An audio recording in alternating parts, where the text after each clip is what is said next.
Interesting. Good evening. Welcome to the Monday, July 13th, 2015 Selectmen's Meeting.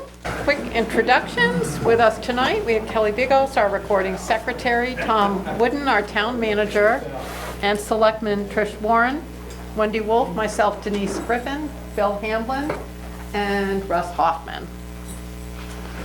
So, next on the agenda, Tom, town manager announcements. Thank you, Denise. Just an FYI, next Friday, the 24th, the town office is going to be closed. The whole staff in the town office is going up to Augusta for customer service training at MMA. Oh, great. Just a reminder, Daniel Betts will be here at the meeting for the 27th, as will the ambulance service. So that's going to take up a fair amount of time, I think, with those two right there. And I thought you might just want a fish pier update at this point. The first phase of the fish pier is done, the 6 immediate pilings underneath. The second phase should be done prior to mid-August. So that's all I have right off the top of my head. So the floor is now approximately level? I have to go over there and take a look at that because, yeah, I don't know if it's level or just stabilized and he's propped it up, but it has been fixed. Good. I think that's it right now. Great. Okay. I think we would be remiss if we just didn't make mention of the sad events that happened over the past 2 weeks, and I do want to pass along to you, to pass along to the chief, many thanks for all the hard work that both the fire department and the police department have put in. It's been very hard work, I think. It has. It has. And the event held at the Common on Saturday at noon was excellent. It was very touching. It was good. I think it brought a lot of people together. So Yeah, definitely. thanks, Sarah, for us too. She did a great job. So, great. Okay. Financials. Julia. Have before you the first of the new fiscal year with total revenue year to date $39,698.46. Total expenses year to date $59,357.07. You do not have a graph tonight because, like last year, I have to wait to get the final totals of June in order to put the comparisons year to date in. Total accounts payable $386,144.40. You will notice there's 2 accounts payable warrant recaps, and I had to do a warrant at the end of the fiscal year just to close up the books for June 30. Does anyone have any questions on the revenue and expense sheets? No surprises as far as you're concerned? No, I mean, we're only 13 days into. And I will hopefully know the exact week of the auditors within, hopefully this next week, of when they will be here and complete the audit for you. And the bank balance is $1,769,815.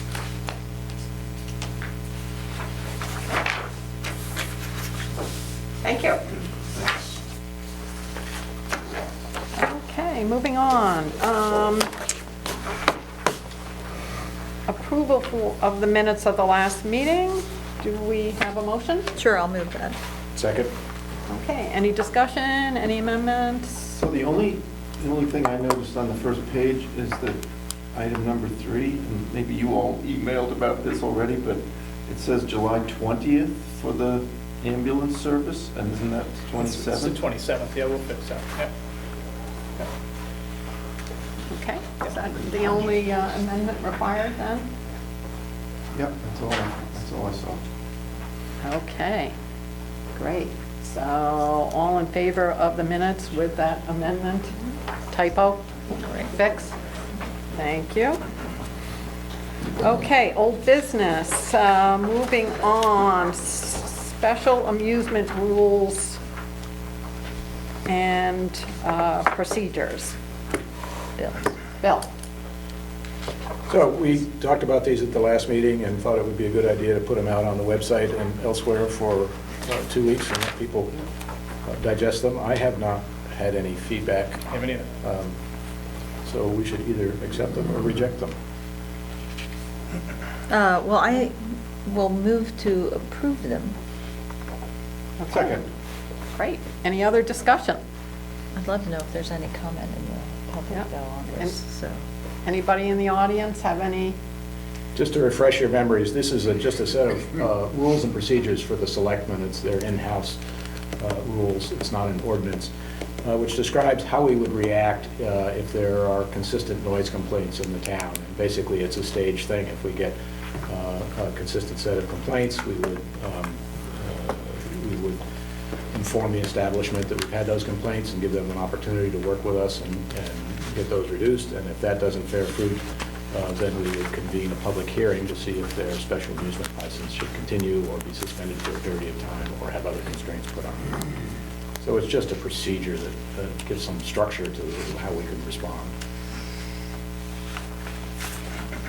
Okay, seeing no comments, I'll call for a vote. All in favor? Okay, motion carries. Thank you. Okay, next item of old business is a discussion and suggestion / vote, although I don't know that we really need a vote, but for Tom to hire an outside consultant to help update and draft the personnel policies and make them current. And the references that you asked me to check on were both excellent, from John O'Connell and Andrew Hart. So she seems to be very well respected.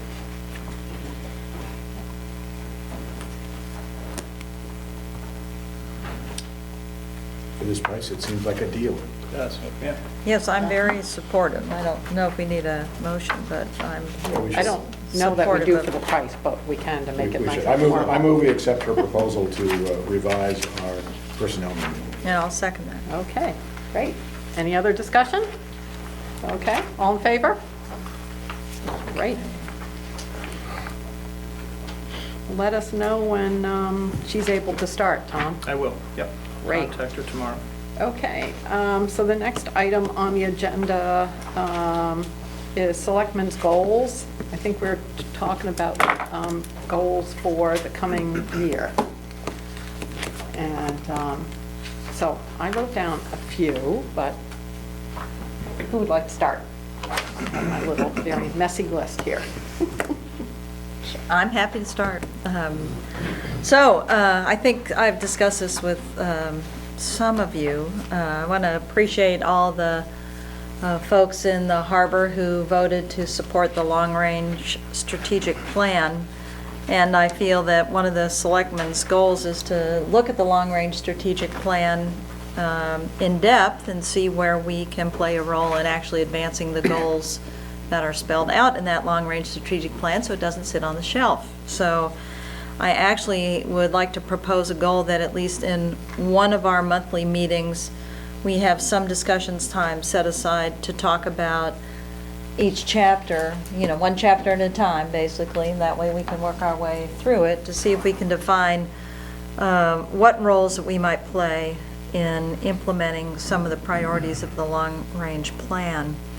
And a corollary to that is, my second goal is to then have some discussion about, where appropriate, to build some support into the town budget to operationalize some of those long-range strategic plans, if that is something that is appropriate. Because I know there are many things in that about economic development, which we've started on that path, having a more walkable community, so thinking about long-term, say, sidewalks, working with DOT, or things that might, sort of spur the implementation of some of those things.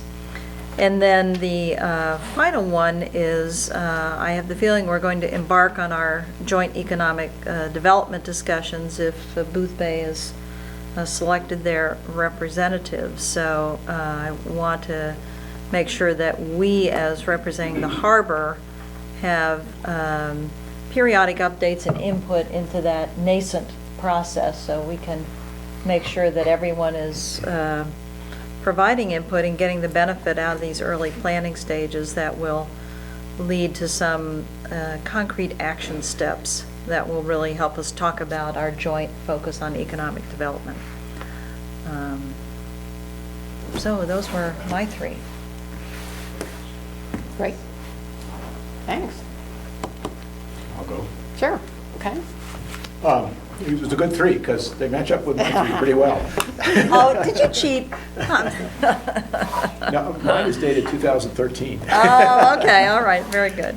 Yeah, I went back through my records and looked at what I'd said in years past, and it's both interesting, stimulating, or it is all 3, interesting, stimulating, and a little depressing, because some of the topics never change, which means we got to keep working on them. But I had a sort of a number 1 bullet as the broad umbrella of economic development, and under that, I had promote the Economic Development Committee and really help them to bear down and dig in and provide some real worthwhile things, actionable things that can be done.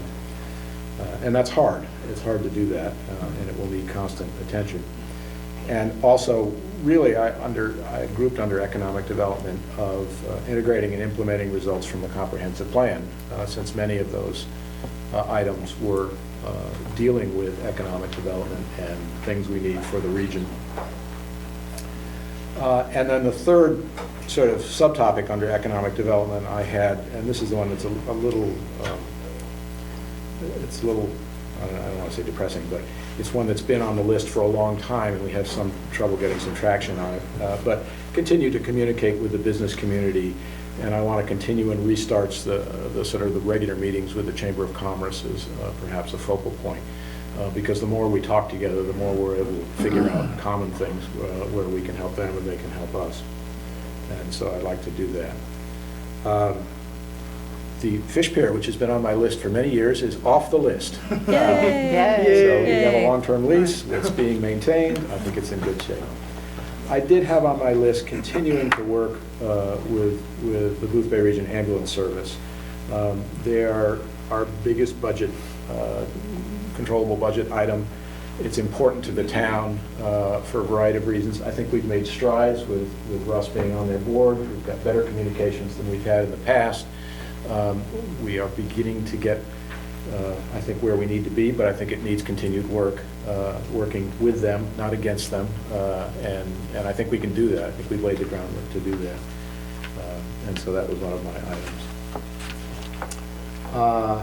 And then the last item I had was sort of continue to improve the transparency and professionalism of the town administration. I think, again, we've made big strides there. The website is much better than it was. There's much more information on there. It's updated more frequently, and I'm really pleased about that. And I want to continue those sorts of activities, and I'm delighted to hear that you will be closed on Friday and going to a customer-focused seminar this week. So those were sort of the items that I had. Great. So that's a good segue. I'll go next because I think the ambulance is definitely on the top of my list. I really am enjoying, having been doing that for a little bit more than a year now, I'm enjoying being our representative at the service, and I'm looking forward to the coming year. I think we've set some real goals for them, and they have embarked on a fundraising activity, which hopefully by now has touched many of you already in your mailboxes, with more to come. So I'm setting that as a goal again. I know I set that last year as a goal for myself to learn, understand a lot better their operations, both professionally and financially, and I'm looking forward to continuing work with them. The other goal that I would set for myself and us as a select board is I continue to be not puzzled but concerned by the number of empty spaces, seats we have on our various boards, and the opportunities that we have for service in the town. And what I would like to do is continue to work toward not only generating interest in those various boards, but filling those seats as well. So I think that's kind of critical to us going forward as an effective town government. So those are my two. Right. Trish? Well, a few things. Yes, it has to do with economic development, obviously. Trying to focus on small business and getting it back on track. And trying to entice more business to do prosper and do well here. The other thing that I think I want to focus on is also parking. Parking is an issue here in town. There's a lack thereof it. And I think that there could be, this actually kind of is in joint with the economic development side a little bit. I was thinking about how we could work a way around the parking situation to work for the town as well as working for the tourists that come and use it. And that idea has a lot to do with trying to keep them to stay longer. And other things, trying to also get involved with the school here. I have 2 young children, and I think they do very well in the elementary school. And I went to high school here myself, and they did a very good job.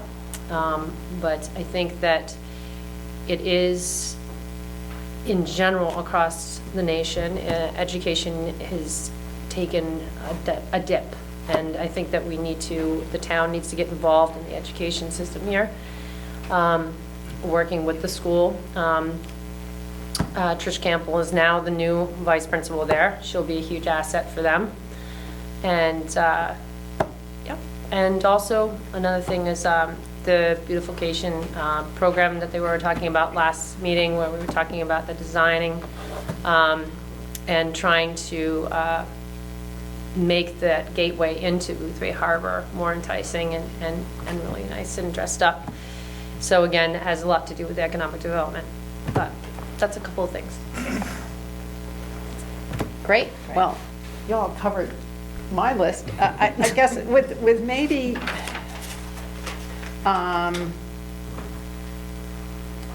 the only thing that I think you kind of alluded to it, but is I don't know if we'll need to support the planning board in any ordinance reviews this coming year or not. So that might be a possibility. So I just don't know if any will be needed. That was the only other thing on my And that may list. come out of the comprehensive Yes. plan Yes. assessment. Exactly. Yeah. Yeah. There are a number of areas in the comp plan that suggested possible clarification of some of the ordinances. So we've been provided with a wonderful planning board now with 5 full members and 2 alternates that are all contributing. So this is a good time for it to be involved with the planning board. That's great. Yeah. Okay, super. Is everybody comfortable with that list that's just been verbalized? I mean, does anybody have any? Yeah, how long's my Concern term? with- How long do I have to get these done? Yeah. I think there's always an election every spring. There we go, yeah. No, I am, yeah. But, okay, you're comfortable? Everybody else comfortable? Anybody have any angst about any of them? No? Okay. We'll see whether we can write them up and see how that looks. So, okay, great. The next item on the agenda is adoption of fire department job descriptions. Updated copies were emailed out today. Anybody have any questions about them or additional suggestions? Yes, I Okay. do. A couple of questions. With regard to the description for the fire chief,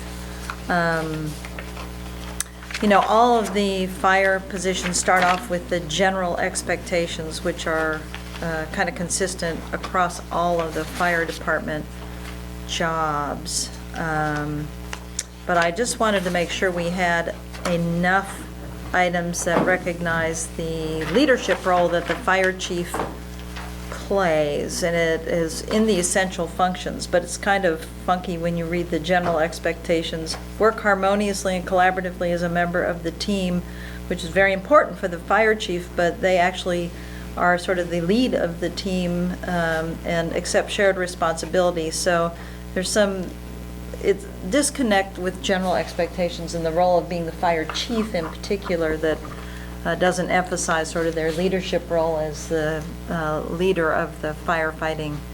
Do you think we should modify one of those bullets or add one? Well, you give me some feedback, because the general expectations are the same from position to position. So if you all are comfortable that it's spelled out in the essential functions, then I'm fine with it being in the essential functions.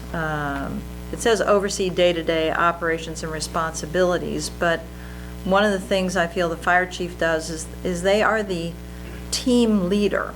And essential function 4 talks about plans, trains, and prepares individuals for fighting fires, but in my business, and I bet a basketball coach would probably say, well, you not only prepare individuals, you prepare the firefighting team, because if you don't operate as a team and you are the leader of that team, you're not going to be very effective fighting fires. So just some things to acknowledge their role in not only overseeing individuals, but overseeing the team of firefighters. So if we want to put that in there, plan, train, prepares, and leads individuals, and number 4, and teams for fighting fires, that might make that more explicit.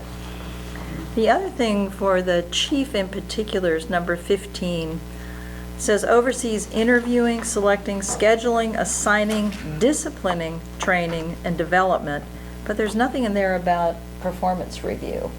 I'm assuming everybody needs feedback about their performance, and that hopefully means that you're doing some good things beyond just disciplining. And there's nothing in here that really talks about the chief's role in overseeing the firefighting staff in a regular way. And we've been trying to make clear our expectations about overseeing personnel and clean up our sort of expectations for review of staff. And nowhere in here is any language about how the fire chief actually supervises and provides feedback other than disciplining the direct reports. So we can either insert number 15, conducts, performance reviews, disciplining, training, etc. But it's hard to discipline someone if you're not doing periodic performance reviews. Those two sort of go hand in hand with building a good team. So I guess I would question though realistically if, Tom, if you think that's, because we're talking about volunteers, Yeah, I how think much of that this is actually done actually usually going at the scenes or at their monthly fire chiefs meeting. But So- they do training together, and I'm assuming even in a volunteer force, you may have people that are better to assign to one task because they might be slightly better at this and maybe not so good at that. So it doesn't mean necessarily formal performance review, but that person has to assess how each individual fits How in the about this, team. Wendy? Suppose we added the word evaluating, so it's overseeing, Sure. interviewing, selecting, scheduling, assigning, discipline, training, and evaluating the development of direct reports. Sure, that's fine with me. could but- be Because evaluating could be, Or it doesn't have to be a written performance Yes. review, but it can be a comment and a Yeah. selection. or coaching. Yeah, or coaching, yeah. Yes, and the last thing on that is, under the requirements, and Denise, you probably are more expert than I, the last thing is, available for on-call 7 days a week, 24 hours a day, as possible, and there's no proviso, so I assume that's in perpetuity for as long as you're on the job, but I imagine that runs afoul of, is that consistent with labor law, that we can Yeah, have a these- requirement that they're on call 7 days a Yeah, week, 24 because hours it's a kind of a day? volunteer. I Yeah. think that is, it's not, that's why there's the last two words, As possible? Yeah, because Okay. you can't be available You 24/7. can't. That's just, you know. you know. But we don't, I think we're trying to kind of get at, if you're volunteering for a volunteer fire department, it's not, oh, I'll come and We don't do it for expect you one day. every Tuesday, we expect No. you all the time, yeah. Right. We Right. don't know when the need is going to be there. Uh, So- Well, I'm curious, I don't serve on the fire department, but it does say a requirement, so I'm just curious, what is the understanding what's the real-life understanding, and then what's written here as a requirement? Well, I think as possible, so it negates the requirement. I mean, if it's not realistic to be available 24/7. Right. Ideally, that would be great, but we want as much availability as possible. If you have better wording for that, that's fine, we can change the wording. That's what Annalee had. She originally didn't have as Yeah, possible yeah. there, and I added that, you know, Right. because it wasn't I mean, possible. Well, I'm It's my glad they did. understanding, yeah. I mean, it's my understanding that this is a fairly commonly used template. I actually had one of the job descriptions from Bath, and I didn't bring that with me tonight. But a lot of it was very similar, and she didn't get this from the city of Bath. They have full-time.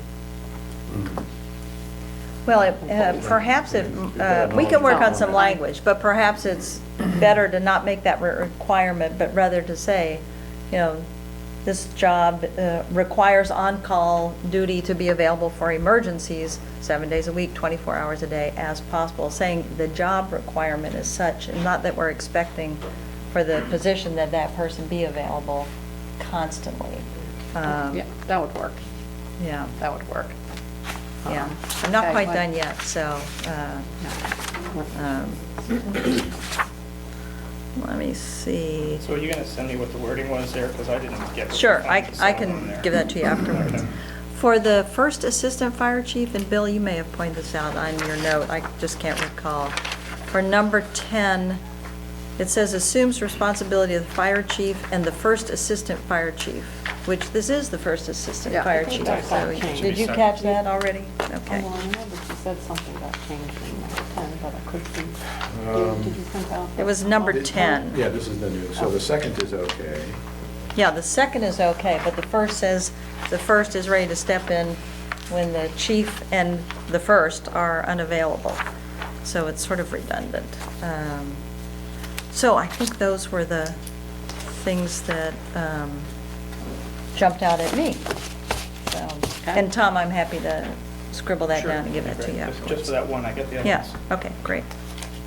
So Yeah, Helen you're- has So, her hand up. okay, yes, Helen. Yes, it's Helen. Helen Connell, Blue Bay Harbor. I called Bill the other day because I was concerned what was going on, reference the fire department. And we talked and everything, so I understood a little bit more. But these guys, you've got a very good fire department. Picking them apart isn't gonna do any good. These are guys that are out there, they put their life on the line every day, 365 days a year, 24 hours a day.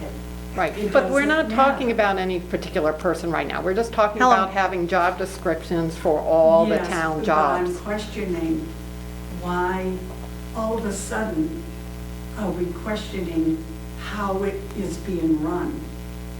We I aren't. mean, They run their department themselves. Why is it now all of a sudden coming up that we need this, we need that, they need this, they need that? That's what I don't understand. We started a project last year to update all the job descriptions for all the positions in the town, and we've started in the other departments, and we're kind of ending here. So that's what the purpose is all about. It's not to make any changes, it's just about to accurately depict the positions as they are today. That's all. It's my understanding that Nick has been part and parcel of this. Is Yeah, I was that going to all? answer that. Helen, we didn't just do this in a vacuum. I mean, we sat down with Nick and went through all this. These things are all the things they were doing anyway. I mean, there's Right. nothing in here that's new, but we didn't have it written down anywhere. Just So didn't have it written down. we didn't have a description of it. And, you know, it's just good policy to have a job description for all these functions, especially if someone gets injured and has to, you know, come back to work, then you at least have a description of what the job functions are, and are they physically capable of doing it? That's an important aspect of it. Okay, because I just saw the thing online, and I was confused on what was going on. Right. So that's why I called Dale to talk to him. He told me basically what was going on, but when I was listening to Wendy, I got a different vibe about it. So that's why I was questioning. Yep. Well, we went through it with Nick, and he Yeah, signed that's off what on he all of said. them. He was fine with them. So. Let me just say that as someone who's been on call a lot in their lifetime, 24 hours a day, sometimes 7 days a week, my comments are really protection of the firemen so that there are not unreasonable expectations for any of these individuals that they would be working past their capacity. So that's what my question is about. So thanks for your concern on their behalf. Other comments? One of the typos didn't get corrected in the first assistant fire chief of the item 2 of essential functions. Still is not a sentence. So I think "and" needs to be replaced with "as," so it reads "assumes overall responsibility as incident commander in fire-related Yeah, incidents." that's on the second and the first. It was corrected in one of them, but not. the Oh, other. okay, yeah. Okay, you got that? I got that. Yeah. Anything else? Are we good to approve with the amendments as discussed? Sure. With the changes as discussed? Sure, I'll be happy to move that Okay. as amended. Great. Second. Okay, good. All in favor? Thank you. Right, wonderful. Okay, so now we'll move on to the request to amend the previously approved special amusement permit for T. Philbrick Enterprise at 97 Atlantic Avenue. This was originally approved for unamplified vocal and instrumental music, and I will say that we were rather surprised at the time that that's what was requested, but now what's being requested is Class C and Class D. So amplified vocal and dancing. Schedule of planned entertainment. Well, it said May to October, but the May was crossed out. Now it says August. That was because That's not I think that's right. because the ownership of the property isn't going to take place until then. So at the moment, they're still operating under the lobster Oh. wharf. Okay. So that's why they That's- changed that to August. All right, but it's really May to October, It's isn't already it? happening, yeah. Yeah, well, Just under that's what I'm different saying, license. it's Under- really under that different way. It's under the previous because- license. yeah. This one will take effect Okay, in this August. is the new Yeah. one. All right, so, is there anybody here from the audience who wants to speak about this? Mrs. Yes. Hilbert. John Brookstein, I live at 142 Atlantic. We're just past Round 4 from the other side of the street. Just quick observation, we keep our windows open, and we have never found the music from there to be obnoxious, overly loud. My neighbor next door, the roomer, said the same thing. We're not quite sure why there's such concern, but we've never been bothered by it. It's not unreasonable. Okay, thanks, John. Anybody else? Yes, Donna? I had the opportunity to go over and talk to the current owner, who was very nice, and he showed me where the music was. It's not, I wasn't really upset because I was under the impression that they were going to, they asked for unamplified, and so I thought that was it, and I'm glad I, came to the town hall to see how it was being amended, and I don't know how many people in the community understand that Philbrook and something is the same thing as Lobsterman's Wharf. I wished, if we're going to advertise these things, it could be a little clearer, actually. And when you said amended in the paper, I wished that it was clear that now the request was going to be for amplified music. This past weekend, I thought was not really a problem. It was a little, Sunday, I felt, now I'm located across from Bob Fish, so I'm quite a ways down. And I'm very sensitive to noise because my business depends on peace and rest. And not only do I run a business, but I also live in that house. And I personally, I like it peaceful and quiet. I don't enjoy listening to someone else's music. And, you know, I'm just going to go with the flow. I'll just deal with what comes about. But I just want to let you know, being in this area for 30 years and having a business, people come back all the time. I opened June 12th this year. Every weekend I had someone complain, I guess, about the music. I've had 3 or 4 complaints, that's it. Most of the people that have come forward, I'm going to say specifically, over the July 4th weekend, I have a couple that come all the time. And they're out in the cottage, which is even a little bit more removed. And they said, "What is this noise?" And so, you know, I just talked to them about it. Then I had another couple come in and they said, "How long is this going to last?" I said, "It's only going to last until 9 o'clock. Which is, well, okay.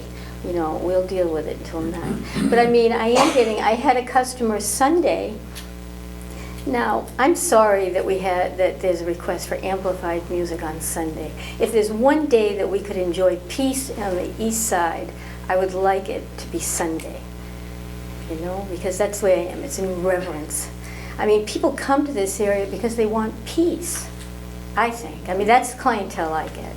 They come because, you know, they're older, they're not young, they're not heavy drinkers, and they enjoy the serenity of the area. And I think there is a group of people out there like this. The whole flavor of the East Side is changing. We have always been known as the quiet side. It's not, you know, I can't advertise like that anymore. I'm not saying it like this weekend. I noticed the music was, I thought, quiet. It didn't bother me at all Friday and Saturday. I didn't even hardly hear it. Sunday, I had a gentleman on the porch. I did hear it Sunday. He was trying to read. He was an architect. You know, he was just trying to read on Sunday afternoon on my porch at the inn, and he really couldn't. He said it's not like a seagull or, you know, a car going by. It's that kind of, it's words, you know. It's so if you could only imagine, you know. Okay, so tourists might come for a weekend and they go and whatever, but every single weekend listening. And I'm amazed I hear it, but it depends on the wind, I guess. I don't know how. I do. And I have a decibel reader, and it was right up there. Even this weekend, it wasn't too bad this weekend, and I just got this decibel reader because I was curious. Donna, you know. But anyways, I just want to make a point. I'm not in favor of it. I would be in favor of unamplified music. I don't feel someone's entertainment should be an entertainment for the whole East Side.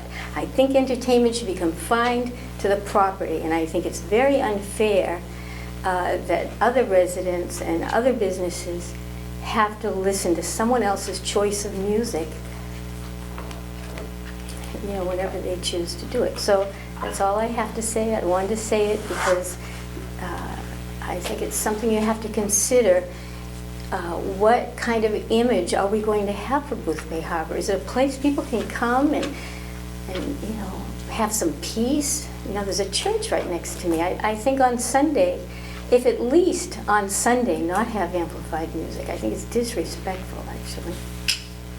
So, that's it. Thank you, Don. Okay. Would you like to speak, sir? Yeah.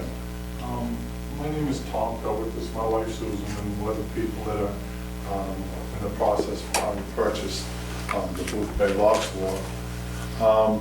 Just for a little bit of background on us, my wife has spent over 30 years in the restaurant and entertainment business, and myself started a lobster business up in Owl's Head.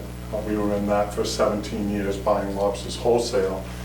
And I also have been involved as a selectman in the town of Owl's Head, so I understand. You want to both give sides. advice to us? No, Yeah. no. So I understand the position and the political part of this. I also sat on the school board in Rockland for 5 years, and I've been an assistant principal, athletic director, basketball coach, worked with children, so I understand, a balance here. And I will say that I am impressed with the way Todd does handle his business, because even when there's music, it's a family atmosphere. There's kids there, there's young people, old people. My wife's mother is 92. She dances and she enjoys herself.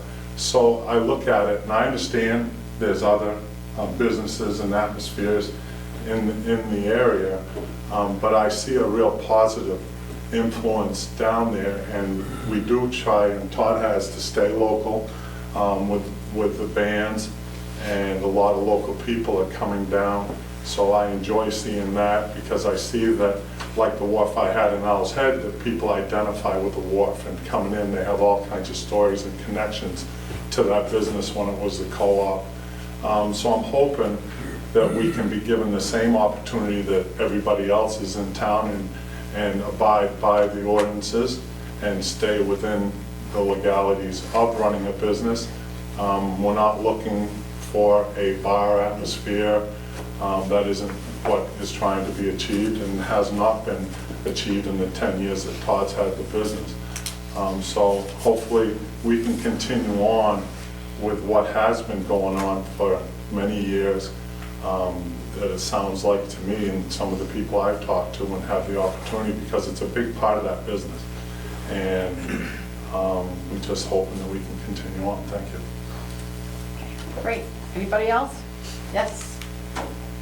Gary Blackman, we play with American Water Band. We play quite a lot down at Todd's establishment. I've got to know Tom and Susan pretty well since they've been down there too. Saying Sundays is the day. Sundays has been music and booth bay since I can remember. Lostman's Wharf doing jazz Sunday afternoon at 1 o'clock to 4 in the afternoon. That was 20 years ago. And it's coming back, because Dan's going to have it over there. I mean, Sunday afternoon, Robinson's Wharf. They've had it over there for many, many years. I was the one that talked Todd into last year doing Sunday afternoon, because I told him, I says, if you don't get music down here, everybody else is doing it, people love it. Am I wrong, Todd? You were right. So, I mean, Sunday's day of rest, that went out the window 50 years ago. That's what my father used to say. There ain't a day of rest for one man on this earth, none. We work 7 days a week, all of us, and women. Women work harder than men sometimes. But playing music's my life. I've been doing it since I was 5 years old. Having a good time down there. First time I met Susan's mom, I thought she was 70. I didn't know she was in her 90s. And the thing is, as soon as the band starts up, she's out there, and it don't matter who's sitting at this table, she'll go over and she'll be dancing, and they'll get up and they'll dance with her. And she has a blast. The next day she might have thought she was golfing, but it don't matter. She's having a blast. But I mean, I've seen it. I know that music works. Just being what I am as a musician and playing all over the state of Maine, it's a big thing. Portland has music every day of the week. Booth Bay Harbor has music, quite a lot going on too, along with Southport and East Booth Bay. These people here are good folk.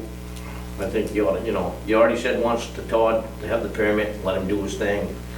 I don't see where it's any different. It's the same establishment.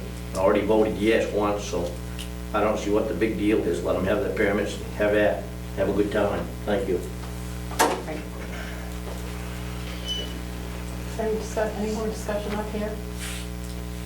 Yes. Yes? Well, I'd just like to thank the Philbricks for coming to speak to their special amusement permit.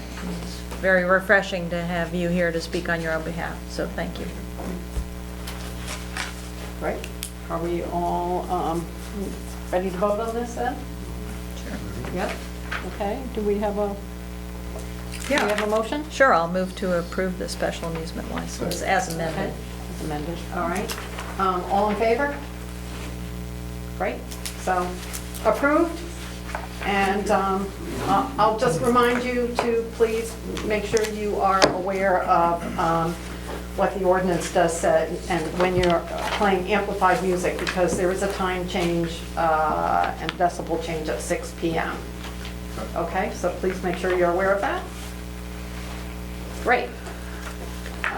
So now, moving on to new victulars licensees, we have the following new Oak Street Provisions, a Class F, Pond House, B&B, a Class F, and Spruce Point Inn Resort and Spa, a Class A. I think Oak Street's, well, maybe new for this year, but obviously they've been in business a while.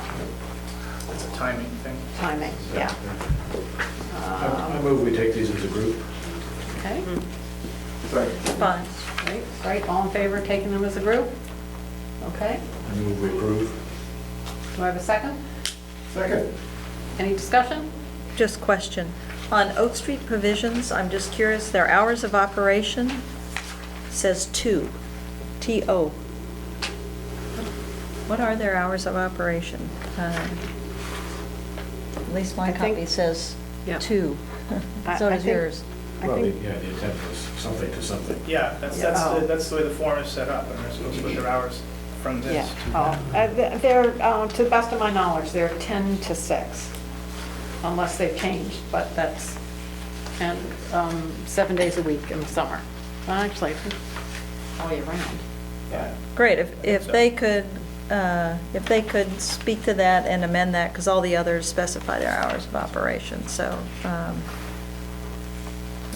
that would complete their form then.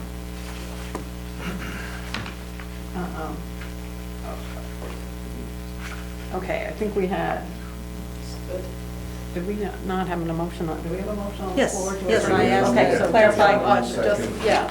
Yeah, Well, we can, so you're okay with approving with the I'm hours approving as long as clarified? they finish completing their hours of Okay. operation. Good. All in favor with Wendy's amendment? Okay, great, motion carries.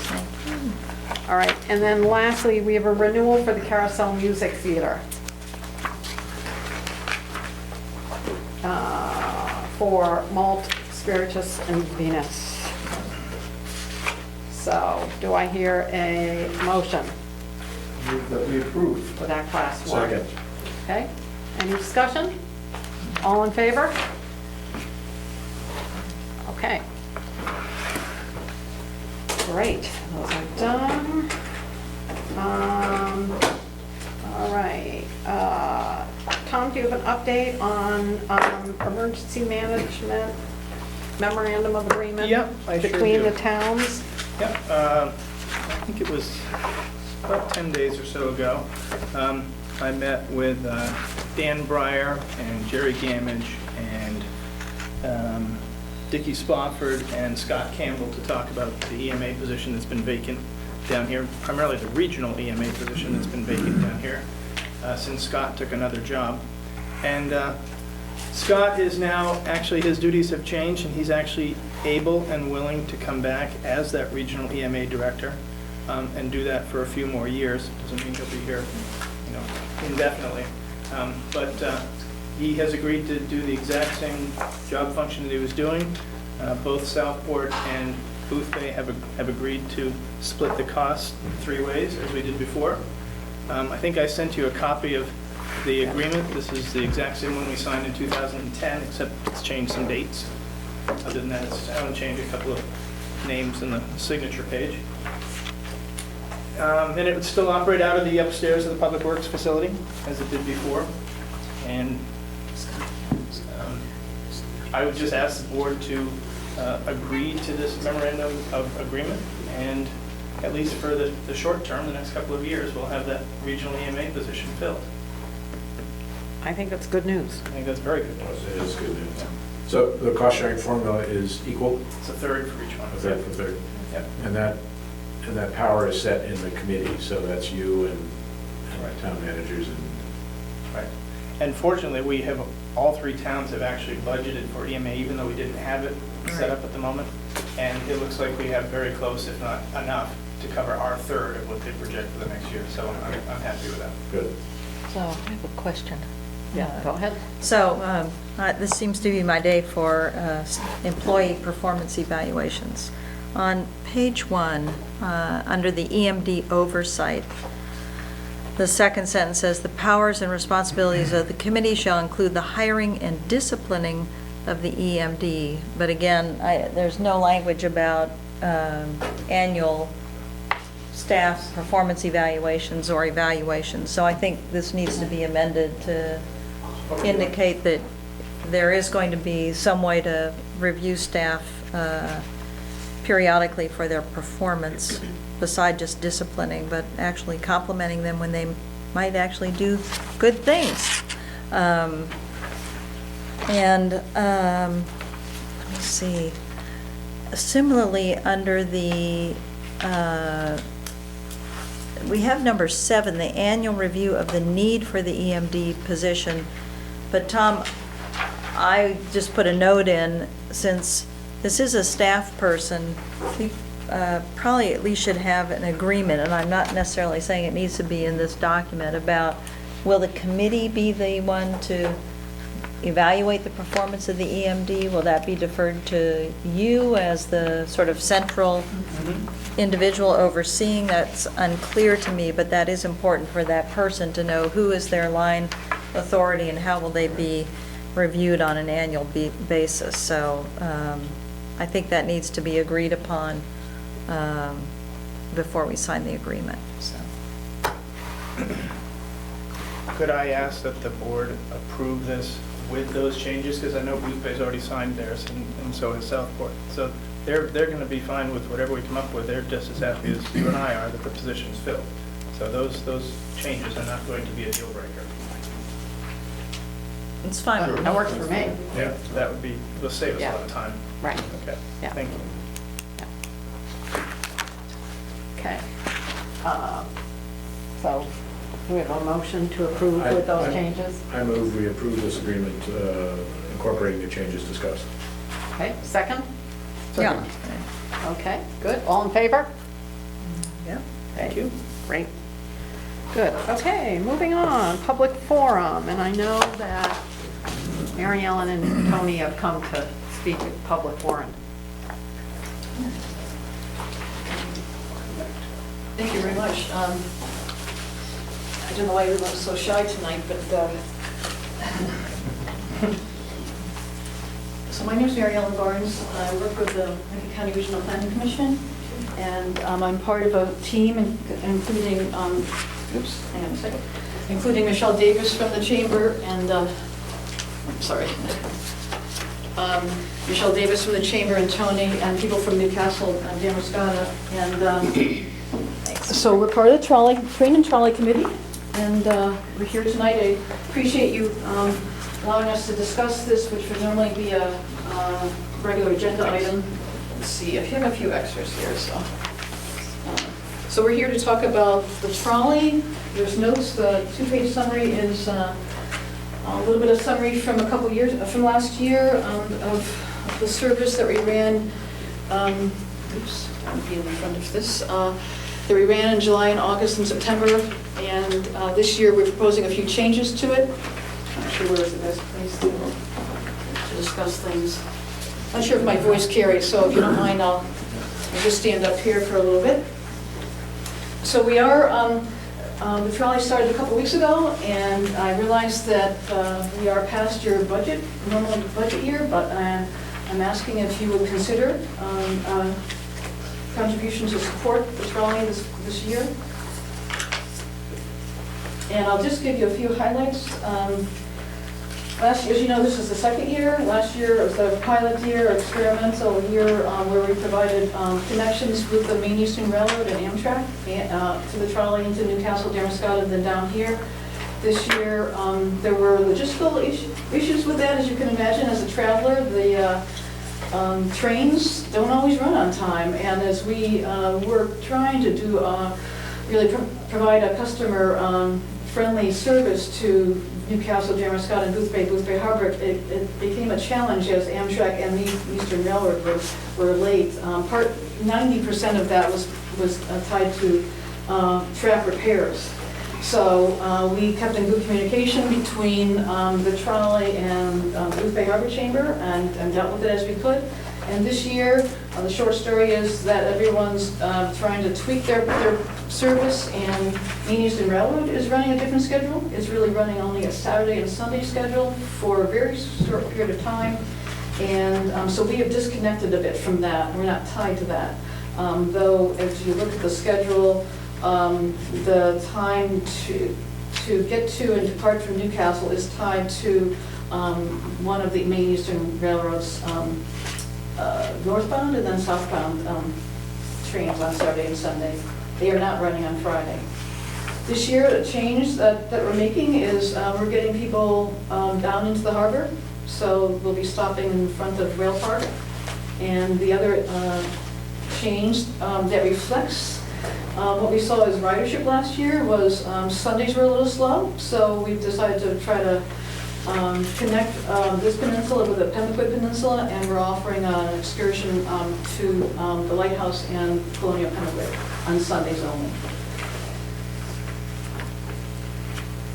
Weekends, so we think, again, is still the way to go in terms of really trying to develop something that's going to be consistent for our visitors and for our area residents. We are tweaking some of the stops that you'll see around Newcastle and Damariscotta.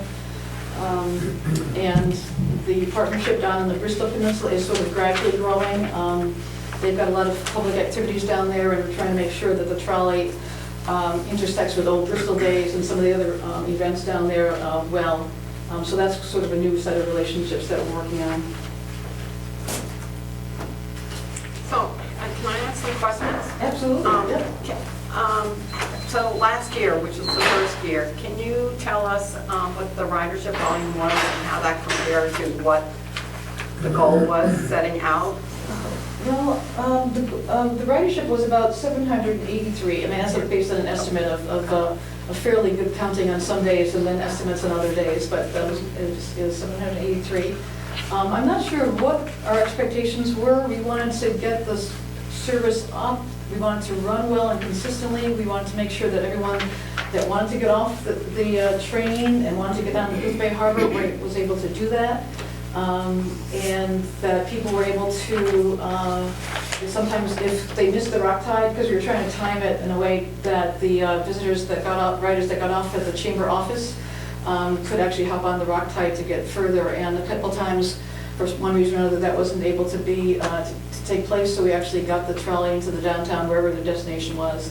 So I'm not sure, I don't know that we had a expectation, really. And then last year, wasn't there some grant funding that you had, and a little bit of funding from all of the towns? No, I will tell you what the funding Okay. was, absolutely. So we had 4 towns providing about $2,000 each, actually exactly $2,000 each. My organization kicked in $1,500 and the county kicked in $2,000. So I'm going to say we had about $9,500 of what I would call public dollars. And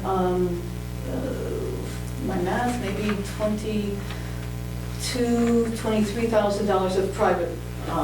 So we had sponsors of the brochure, sponsors of the signs that are on the trolley, that kind of thing, that the Twin Village Alliance and Damariscotta Chamber and Booth Bay Chamber helped us out. So I think it was roughly 1/3 public and 2/3 private. And this year I think it might be about the same, depends on your inclinations. We have got, the county has agreed to support this at $3,000, and we have $2,000 from the other 3 towns. So I really appreciate this is out of your typical budget season. Again, Tony has had some experience with developing sort of seasonal transportation up in the Bar Harbor area. So I think as we chatted with you last year, something like a seasonal weekend service of some kind, whether it's trolley or shuttle or something like that, is the way that communities in Mount Desert Island and then up in Bethel, or the reverse season in wintertime, where these communities are really seasonal and tourists are a really important part of their community. Their really public sector transportation, or public transportation, was really started because of the evolution year by year of a trolley service that was tied to tourists. So in one sense, we're trying to just work on this a couple more years to see if we can get the right pattern, the right routes, the right funding model. We chatted a bit, as you know, we tried to pencil in other routes that might involve getting to the gardens. We really had that as part of our initial grant overview, which we were hoping to get state funding for, and we weren't able to do that. But there's a thought of adding a second route, and therefore less likely a second vehicle, to really capture the get to the gardens and then maybe the aquarium and back in town. That's going to require more planning and more funding. So I know that's a goal that some people have of saying, oh boy, wouldn't it be great if we could do this? I'm not sure if Tony wants to pop in. Yeah, I mean, it's a great collaboration between the whole region, and it certainly offers a great service, and it's a great resource for visitors, and not just for visitors, but for locals as well. As I said before at another meeting, you know, public transportation is maybe a little bit odd for some of us as locals to get on board, but for a lot of people from away, they're really accustomed to public transportation, so hopping on a trolley or some type of bus is really no big deal to them. They're used to that. It also certainly helps with the parking issue. We, you know, with some promotion, it's a way to get some more people down here without having for them to worry about parking. So I mean, I think it's a great resource, and I think it's something that could be something that is a great asset to the whole region if we all do it right. Refresh my memory, Marion. So when the trolley's running, it just runs a continuous loop? In Damerscott Newcastle it does. Yes, from let's say 9 o'clock to 4, except for so generally it just runs up and down Damerscott Newcastle's Main Street. But at 9, it scoots down to Booth Bay Harbor, and then later on, in the afternoon, about 4, I think, it comes back down to Booth Bay. So there are two trips down to the harbor? Yep. Okay. In fact, the number of hours you can spend down here or up there is greater this year. Okay. And are they charged anything? Nothing in town up there, but $5 round trip between Booth Bay Harbor and Twin Villages and Twin Villages and Pemaquid. So you would spend all of $10 to let you go from here to the lighthouse, or the lighthouse to here. And the last year's budget was $31,000, and in fact, is that what you spent? Yes, we did. Yes, Okay. we did. Did you spend more than that? Well, I believe we spent a little bit more than that, but probably within $1,000 of that Right. figure. Absolutely, Right. all the money was spent. And looking ahead, I think public transportation is something we should be looking at, and I think it is good for the area, and so I support the concept, absolutely. Looking ahead, what are the sorts of numbers, and so clearly last year was a startup transient, and you expect it to grow and build. And I guess what I'm asking for is what are the numbers you're looking for that you would feel that this is sustainable and it's up and going and this is good and it's doing what we hoped it would do? Well, I think that one sense what I'd like to do after this year is to really bring in some outside objective evaluators, whether it's DOT or some folks from Bethel or Bar Harbor, to take a look at our routes and our pricing. So I would like to think that we could double the ridership this year, because we're out front a little bit more with publicity. I know that seems like, 1,500 people, but if we were able to do that with the earlier publicity that we had and what we're trying to do on the trolley in terms of getting people connected with attractions, we're really hoping that the businesses in town, people have sponsored it, the hotels, restaurants are going to be promoting it as well. So I would think that I would like to see a doubling of that this year. But I also think that with 2 years and more numbers, discounted with every day for the July and August, pretty much, that we will have a sense of whether it makes sense to run this as a loop in Newcastle, Damerscott. Does that make sense? And So I'm really curious about how this is going to really work out this next year. As I said, we got the map out earlier. We're doing more Facebooking about it. Again, we're just trying to make sure that every person in the harbor and in the Pemaquid area and in Newcastle, Damascus are familiar with this. So it's word of mouth, plus it's just a lot of the promotion. So, but I also think that we're at the time where we're going to be attracting, I think, more attention. I think we've spoken with DOT about this. I'm not sure that we're going to be eligible for some of their funding next year, but they're really encouraging us to do this for 3 to 5 years. I do think the other piece, frankly, that needs to come in are more larger business sponsors, because we're really working with small businesses now, the hotels and restaurants, and trying to pull together the budget, but whether it's Lincoln Health or the Gardens, I think we're going to need more sponsorships from larger entities in the region. So I think that's going to be key to whether we can continue to provide a service. So your ultimate model is one where it is self-sustaining based on a mix of funding from sponsorship, a little bit of ridership income, and some public funding.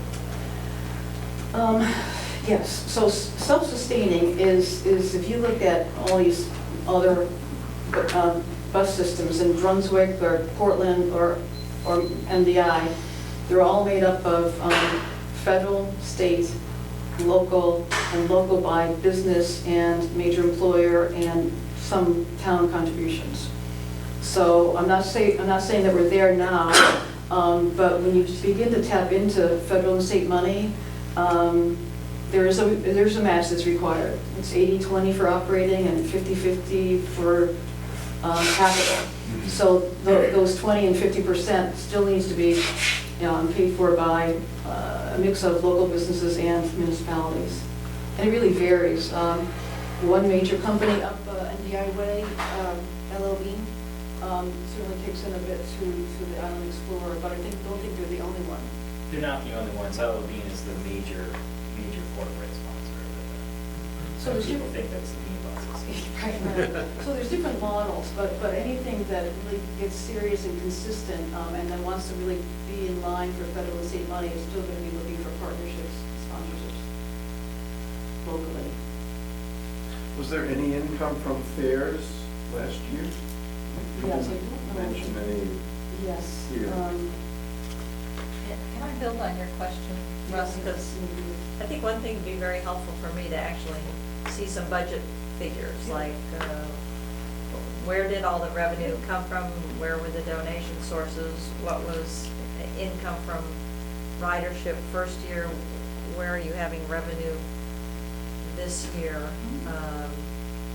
Because I think this is great to try and think creatively about how to enhance the visitor experience, but it's hard for me to make an informed decision without seeing a budget sheet, without that information on it, so we really have some numbers that we can deal with, so. I don't want to misquote the income, the rest of the riders income from who's payroll, but I'll find that out. Did it run down to the harbor last year? No. We were developing new relationships, and I know you can speak to this more than I can, but we didn't want to step on Rock Tide's schedule and route, so we brought people down to the chamber, and there was, I think, an improvement, and really not too long into the season that we really were able to make a really nice handoff.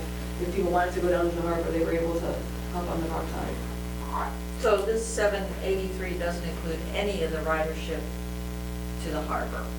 It is all Damascus? No, that's complete ridership. No, that's complete To ridership. drop people off Yeah. at the chamber, not in Yeah. town last year. Okay, they drop people off at the chamber? At the chamber office was the furthest most. Was the furthest. Rather than in town. Okay, all right. Except occasionally, there's something going on and the Rock Tide was occupied, so we got people to, as you know, the folks who do this work, the drivers are all about customer service, so they got people where they need to go. And we funded this last year. That's correct, that's correct. Yeah. So, yeah, last year we funded, I think, at $2,000 Yeah. level, and if I ran the numbers right, there were about 43 days where you were providing trips, and so 2 a day, that would be 86 trips to Booth Bay Harbor. last year.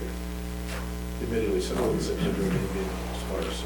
I'm sorry, I didn't hear that. Some of them in September may have been empty, but Well, I'm not sure of those numbers, but I will check on that. We did keep track, obviously, because of ticket sales, we did keep track. I'm just trying to do a background. Yeah.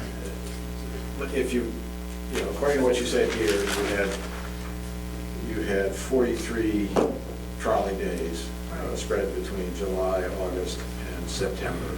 And if we're going down the peninsula twice a day, so that's 86 trips, that's how I came up with that. And this year, you're running in July and August for three days each weekend, so something like 32 operational days and 2 trips a day. That would get you, I'm sorry, 24 operational days and 2 trips a day would get you something like 48 trips. So less number of trips this year, but Yes. in the prime. Well, we realized that the September and October dates just weren't Yeah. weren't working. I'll just throw out, I mean, we certainly don't have to make any decision tonight, but, Right. but we could consider funding this out of the economic development $25,000 budget that has been approved for this year, because we really didn't have. Yeah, good. Yeah. Just a thought. That was my next question, is, I'm very supportive, but how would we do it? We Well, continue to run into Yes, these I kinds have of an issue things. with that, actually. That's kind of taking the money we set aside for the Economic Development Committee, basically, to contribute to that joint effort, and now we're reaching in the pot before the committee's even Right, convened the right. first time, which sort of seems to negate the support from the committee Sounds like a using great that. idea to me. we could find out when the committee meets. and if first it's- success We could lobby the committee that this ought to be a good thing for them to fund. I think that's That's a my preferable response. way, rather than, Yeah. taking the funds out of that. Right. But I would like to see a budget before we make a decision. I just think that's part of our due Absolutely. diligence that No, I we owe to appreciate your the time town tonight. folks. Okay.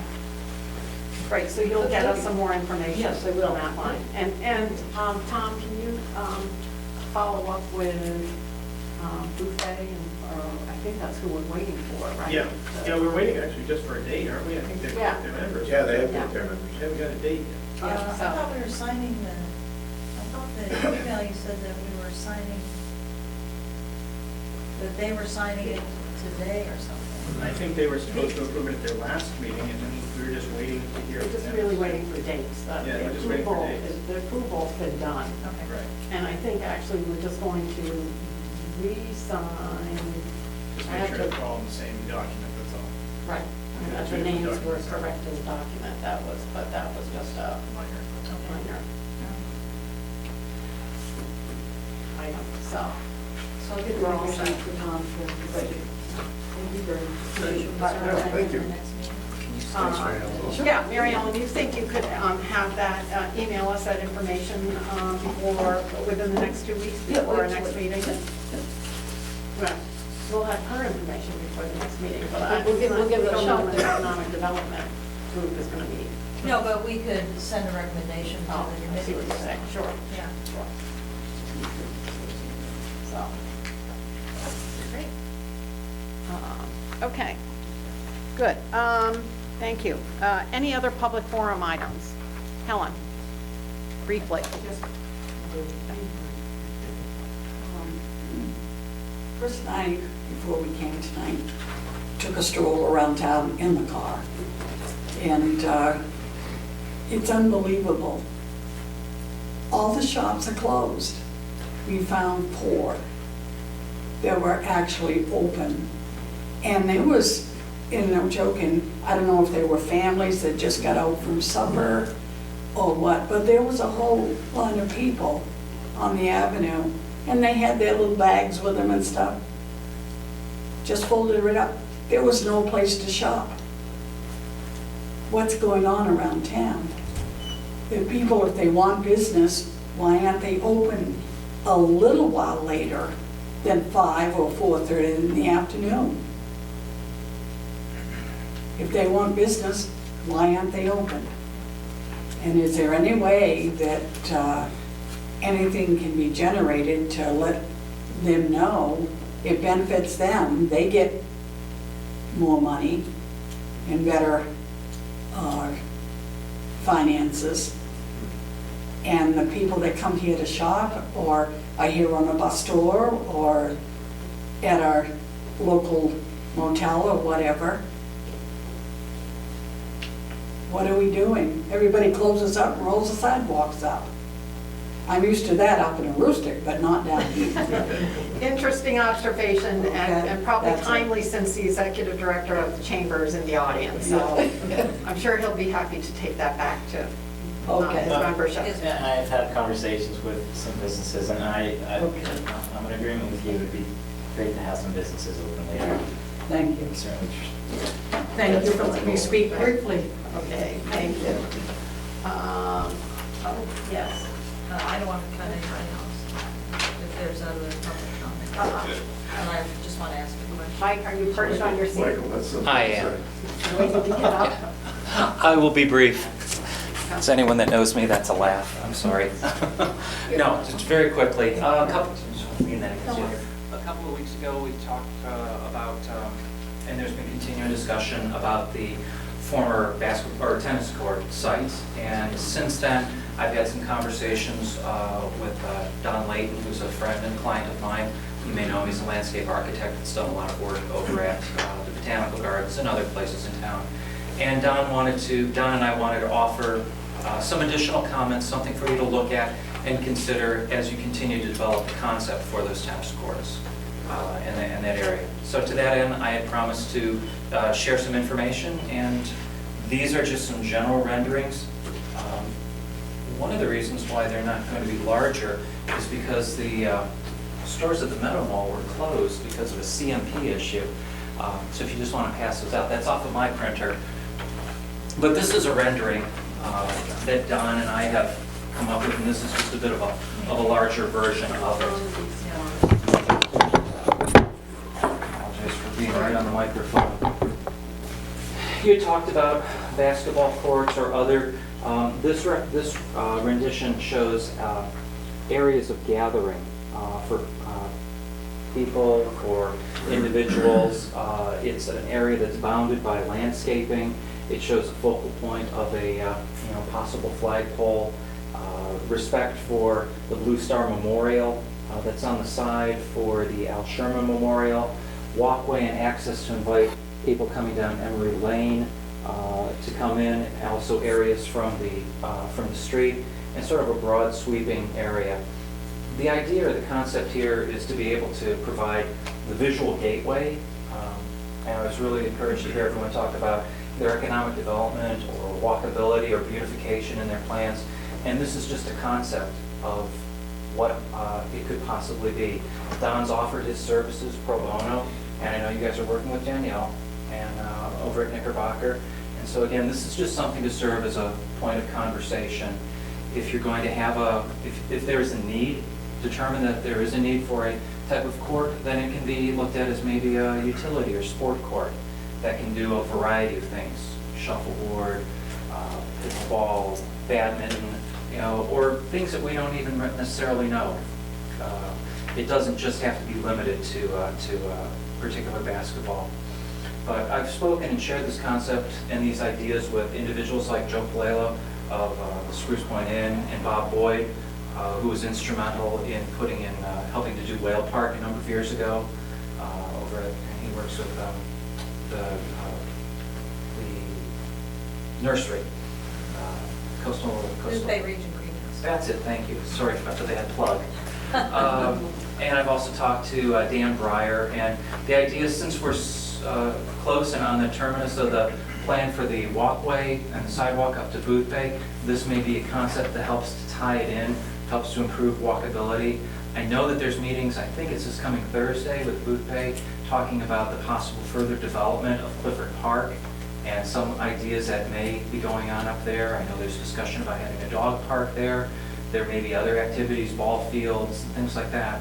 So I use this as just a reference, and with my thoughts and Don Layton's thoughts on something that may be possible. And it's certainly a plan or an idea that can be phased in. You don't have to start with, the hardscapes. And again, I would provide better visuals if the shops were closed. Here's something to look at that shows without the court. So, food for thought, further conversation, and I'll just leave it at that. Great, thank you. Please take on advisement and more refinement, gladly do. Okay, good. Sure. All right, thanks very much. Great, a lot of good volunteer work went into that, thank you. And that whole topic is going to be on the agenda for our next meeting. Right. So, very timely. Yeah, and especially with your goals of walkability, beautification. So, chance to do something great again. Thanks, guys. Thank you.